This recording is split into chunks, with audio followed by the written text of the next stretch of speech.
नमस्कार, मेरा नाम है सुमित सिंह मेहता। हाजिर हूं आपके सामने क्लास 12 फिजिक्स से रिलेटेड एक और नया लेक्चर लेके। आज का हमारा है लेक्चर नंबर 61 और आज के इस लेक्चर का हमारा टॉपिक क्या रहने वाला है? हमारा टॉपिक है magnetic field at the centre of current carrying circular loop. और ये किसकी हेल्प से करेंगे? हम बायोट-सैवर्ट लॉ की हेल्प से। बायोट-सैवर्ट लॉ क्या होता है ये हमने कल डिस्कस कर लिया है, एक बार थोड़ा सा रिकैप कर लेते हैं ताकि आपका दिमाग फिर से तरोताजा हो जाए। तो बायोट-सैवर्ट लॉ क्या कहता है कि हमारे पास अगर इस तरह से कोई एक करंट कैरिंग वायर हो जिसमें आई करंट फ्लो कर रही है, अगर मैं इस वायर का एक छोटा सा एलिमेंट लेता हूं जिसे हम क्या बोलते हैं? करंट एलिमेंट बोलते हैं। लेट अस से इसकी लेंथ कितनी है? डेल्टा एल है।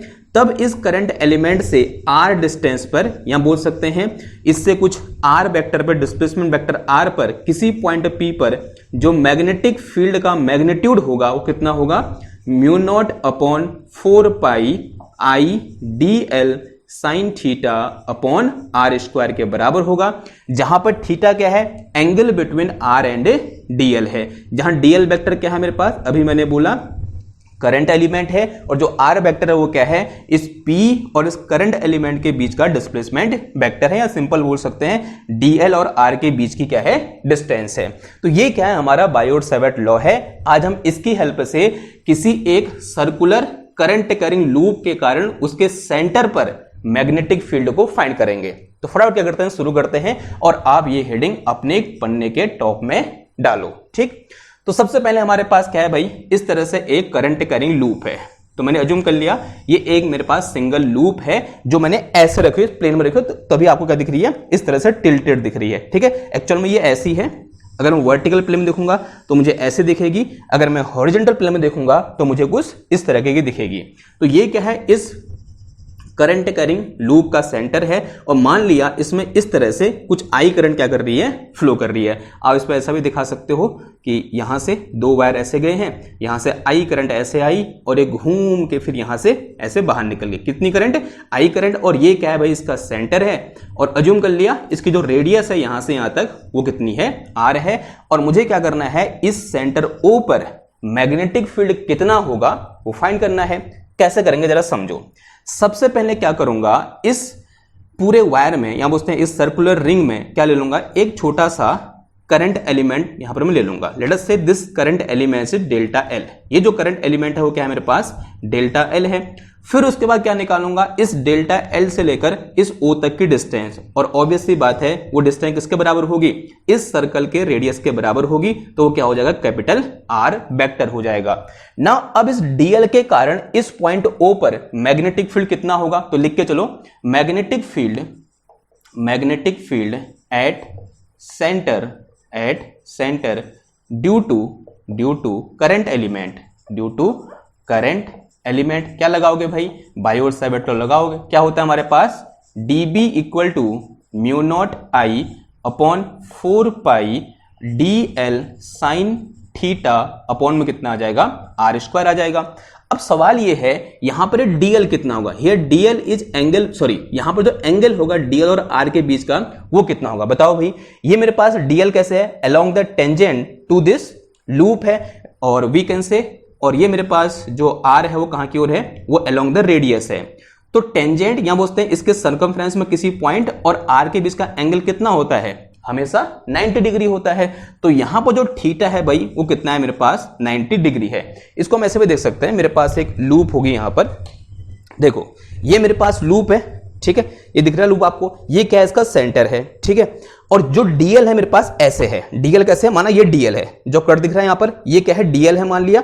और ये नीचे को क्या है? इसका आर वेक्टर है जो सेंटर की ओर जा रहा है। ठीक, यहां तक क्या है? सेंटर है। ये क्या है? आर वेक्टर है, और ये डीएल है जो कट लगा है यहां पर, ये डीएल है। तो इस डीएल और आर के बीच का एंगल कितना है? 90 है या नहीं है? आंसर हाँ जी है। अगर वो डीएल यहां पर होता तब भी 90 होता, अगर वो डीएल यहां होता तब भी 90 होता। यानी इस डीएल और आर के बीच का एंगल यहां पर कितना है? 90 डिग्री है। तो यहां से मैं क्या लिख सकता हूं? देखो यहां से लिखता हूं मैं dB equal to mu naught upon 4 pi I d l sine 90, और अपॉन में कितना आ जाएगा? Are square. और साइन 90 सब जानते हैं, और ये कौन सा आर होगा? ध्यान देना, ये आर स्क्वायर यानी क्या हो जाएगा? कैपिटल आर के मैग्नीट्यूड का स्क्वायर। तो कैपिटल आर आ जाएगा। ठीक है, यहां पर तो ये मेरे पास क्या आ गया? dB equal to mu naught upon 4 pi I d l upon में कितना आया r square. Now set this from equation number 1। इसे क्या बोल दिया हमने, इक्वेशन नंबर 1 बोल दिया। ये तो क्या निकला, magnetic field due to this small current element निकला। मुझे क्या निकालना है, इस पूरे सर्कुलर लूप के कारण यहां पर मैग्नेटिक फील्ड कितना होगा ये निकालना है। क्या करूंगा, इस पूरी लूप को ऐसे ही छोटे छोटे लाइन एलिमेंट में इस तरह से ब्रेक कर दूंगा, कर दिया ब्रेक। फिर क्या करूंगा, सबके कारण सेंटर पर मैग्नेटिक फील्ड निकाल दूंगा। अगर सबके कारण सेंटर में मैग्नेटिक फील्ड निकल गया एक बार, तो क्या करूंगा, उसके बाद फिर सबको ऐड कर दूंगा। तो क्या निकल जाएगा, सेंटर पे टोटल मैग्नेटिक फील्ड निकल जाएगा ड्यू टू दिस वायर। अब ये काम क्या है, बड़ा पेचीदा है और बहुत लंबा है। तो इसी का क्या होता है, हमारे पास एक अल्टरनेट वर्जन होता है, या बोल सकते हैं एक टूल होता है जिसे हम क्या बोलते हैं, इंटीग्रेशन बोलते हैं। तो क्या करूंगा, अगर मुझे इस पूरी लूप के कारण सेंटर में मैग्नेटिक फील्ड निकालना है तो इक्वेशन 1 को इंटीग्रेट कर दूंगा। तो नेक्स्ट, इसके बाद लिखेंगे, नेक्स्ट लाइन लिखेंगे, magnetic field at the centre of circular loop. तो मेरा आंसर कितना आ जाएगा, b equal to integration of db आ जाएगा। और db की वैल्यू मुझे यहां दे रखी है, उठा कर रख देंगे। क्या आ जाएगा, इंटीग्रेशन db यानी कितना आया, म्यू नॉट अपॉन 4 पाई आई आया, ये dl आया, अपॉन में कितना आ गया, capital R square. Mu naught constant है, आई कांस्टेंट है, 4 पाई कांस्टेंट है, और इस केस में आर भी कांस्टेंट है, बिकॉज ये आर का मैग्नीट्यूड ये हो गया, कोई भी आर हो, चाहे ये आर हो, ये आर हो, ये आर हो, ये आर हो, सब रेडियस है, सबकी वैल्यू क्या है, सेम है, यानी आर भी क्या है, कांस्टेंट है। तो यहां से मेरे पास म्यू नॉट आई अपॉन 4 पाई आर स्क्वायर बाहर आ गया। इंटीग्रेशन क्या आ जाएगा, डीएल आ जाएगा। इंटीग्रेशन डीएल का मतलब क्या हुआ कि इस पूरे वायर में जितने भी डीएल हैं, एक डीएल ये है, एक डीएल ये है, एक डीएल ये है, एक डीएल ये है, एक ये है, एक है, सबको ऐड कर दो। अगर मैं सारे डीएल को ऐड करूंगा तो मुझे क्या मिलेगा, सर्कमफ्रेंस ऑफ दिस सर्कल मिलेगा। तो यहां से मैं क्या लिख सकता हूं, यहां से मैं लिख सकता हूं क्या, b इज equal to mu naught I upon में कितना आ जाएगा, 4 pi r square into this integration d l will be equal to circumference of this circular loop which will be equal to 2 pi r. Pi से pi cancel हो गया, are से एक are cancel हो गया, 2 से ये 4 2 बार कैंसिल हो गया।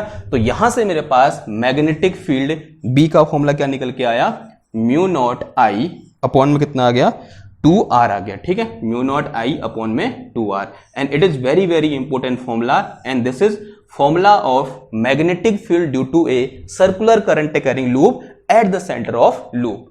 ये क्या निकला भाई, मैग्नीट्यूड निकला। अब मैं आपसे पूछूं, बताओ भाई डायरेक्शन कहां की ओर होगी, तो आप डायरेक्शन कैसे निकालोगे, using right hand screw rule.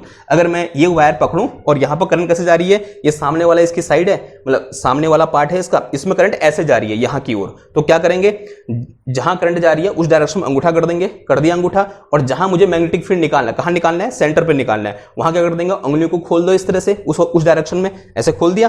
फिर क्या करेंगे, उंगलियों को कर्ल करेंगे, कर्ल कर दिया, कहां की ओर कर्ल हो रही है, ऊपर की ओर। तो यहां पर मैग्नेटिक फील्ड कहां की ओर होगा भाई, ऐसे ऊपर की ओर होगा। अगर मैं इसे वेक्टर फॉर्म में लिखना चाहूंगा तो यहां से मेरे पास b वेक्टर इक्वल टू कितना आया, म्यू नॉट आई अपॉन 2r, और कहां की ओर हो जाएगा, ये ऊपर की ओर, यानी क्या दिखेगा मुझे, डॉट दिखेगा। देखो ऐसे मेरे पास करंट कैसे जा रही है, ऐसे अंगूठे की डायरेक्शन में, और यहां मुझे मैग्नेटिक फील्ड निकालना है सेंटर पे, तो ऐसे कर्ल कर देंगे, कर्ल कर दिया, कहां की ओर कर्ल हो रहा है, ऊपर की ओर। तो मैग्नेटिक फील्ड कहां की ओर होगा, ऊपर की ओर होगा।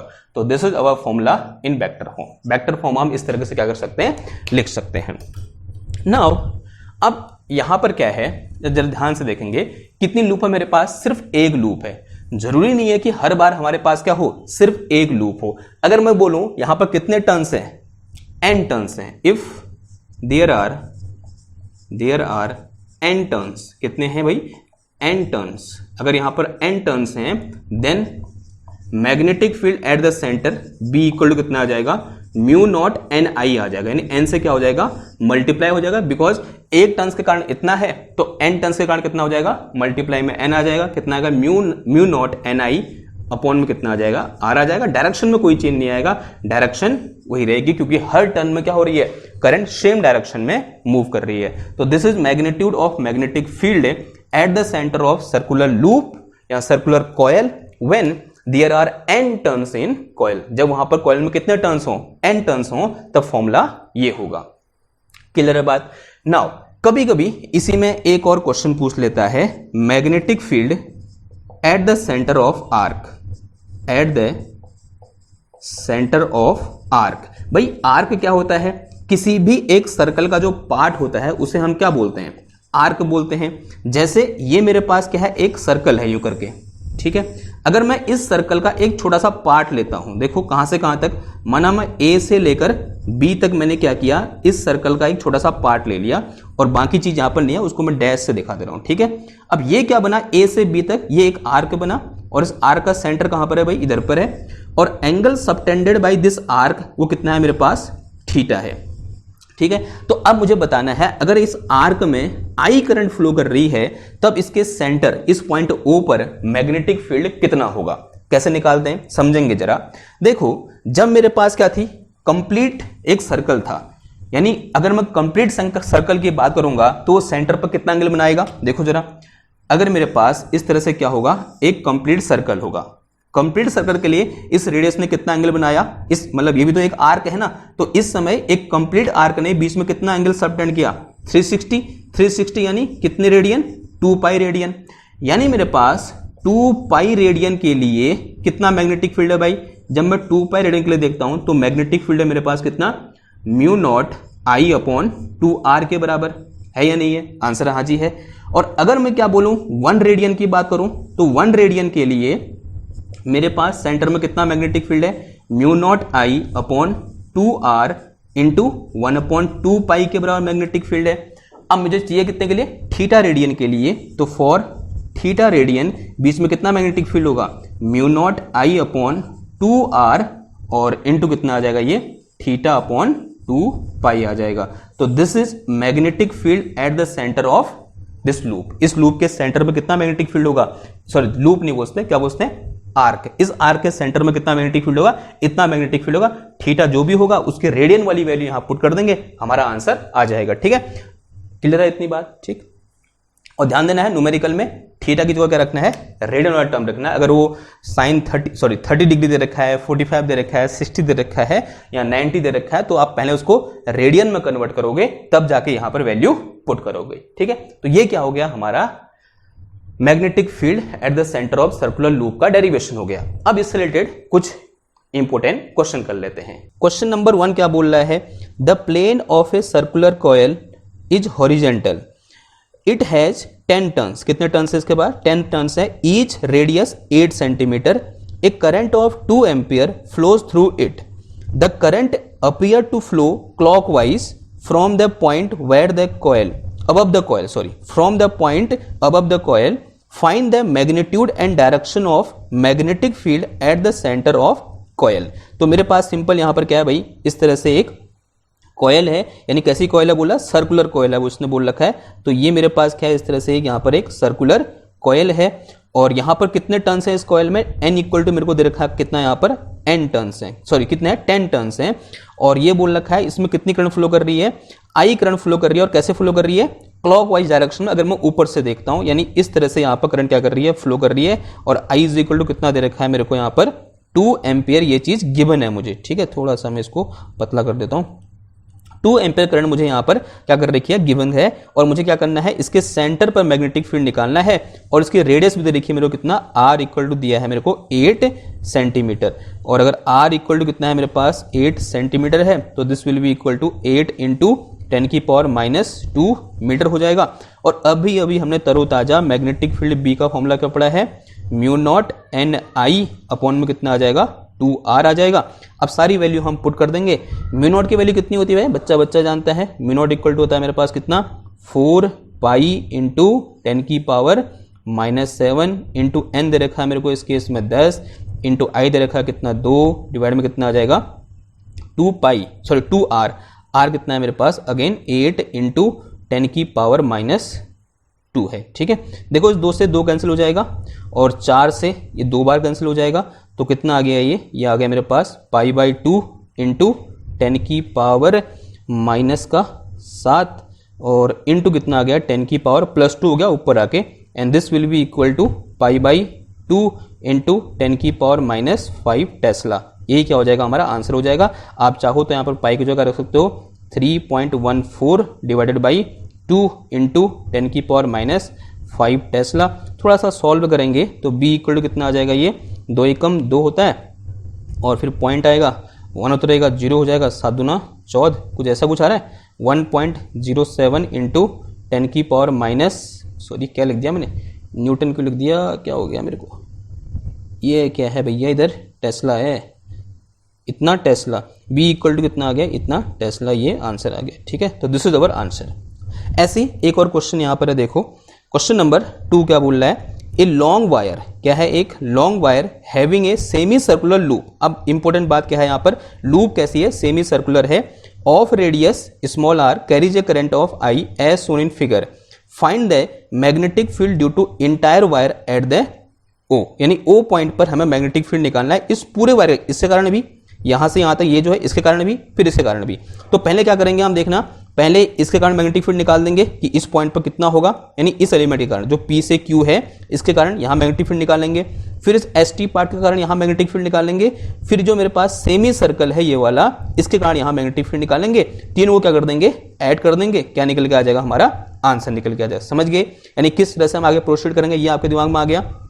अगर इतनी समझ आपके दिमाग में आ गई तो सबसे पहले क्या करो, magnetic field due to PQ निकाल दो। बताओ भाई, देखो ये मेरे पास क्या है, वायर है, तो यहां को भी ऐसा लंबा वायर होगा, ये ऐसे आगे भी बड़ा होगा। ठीक है, तो ये कैसा वायर है, एक सेमी इनफाइनाइट वायर है और ये इसके एक्सेस पर है, ये पॉइंट O कहां पर है, इस वायर के एक्सेस पर है। और हमने कल ही डिस्कस किया था कि अगर मेरे पास एक स्ट्रेट वायर हो तब उसकी एक्सेस पर यानी इस पॉइंट पर मैग्नेटिक फील्ड कितना होगा, 0 होगा। वैसे क्या निकाल देंगे, magnetic field due to ST part, तो ST पार्ट की ये O पॉइंट जो है वो ST के भी कहां पर है, एक्सेस पर है, तो इसका मतलब इसके कारण मैग्नेटिक फील्ड कितना होगा, 0 होगा। बचा मेरे पास क्या भाई, ये सेमी सर्कल। ठीक है, और अभी हमने डिस्कस किया है कि अगर मेरे पास क्या हो, इस तरह से एक सर्कल हो, तो सर्कल के सेंटर पर कितना होता है मैग्नेटिक फील्ड, सर्कल के सेंटर पर B इक्वल टू होता है मेरे पास कितना, this is equal to mu naught I upon 2R के बराबर। अगर ये सेमी सर्कल हो गया तो आधा हो जाएगा ये, तो कितना आ जाएगा यहाँ पर, तो this will be equal to mu naught I upon 4R आ जाएगा। अब सारी चीजें यहाँ पर कुछ दे रखी हैं, अच्छा R क्या है, स्मॉल है, वो हम चेंज कर देंगे, उससे कोई फर्क नहीं पड़ता। तो यहाँ से मेरे पास magnetic field B equal to कितना आ गया, म्यू नॉट I अपॉन कितना आ जाएगा, 4 स्मॉल R आ जाएगा। और उसने खुद ही बोला है, और I यहाँ पर कैपिटल है, तो अगर आप ज़्यादा प्रिसाइज होना चाहते हो तो यहाँ पर हम I क्या रख देंगे, कैपिटल I रख देंगे। तो this is magnetic field at this point O पर मैग्नेटिक फील्ड कितना होगा भाई, इतना होगा। तो ये क्या थे, इससे रिलेटेड 2 क्वेश्चन थे। आई होप आपको समझ में आए होंगे। आज का ये लेक्चर यहीं पर समाप्त करते हैं। आई होप आपको पसंद आया होगा। अगर पसंद आया है तो इसको लाइक करो, शेयर करो, सब्सक्राइब करो। कल हम डिस्कस करेंगे कि इसके एक्सेस पर किसी पॉइंट पर मैग्नेटिक फील्ड कितना होगा, वो हम कल डिस्कस करेंगे। मिलता हूं मैं आपसे कल नई लेक्चर के साथ। तब तक थैंक यू, धन्यवाद, बाय बाय।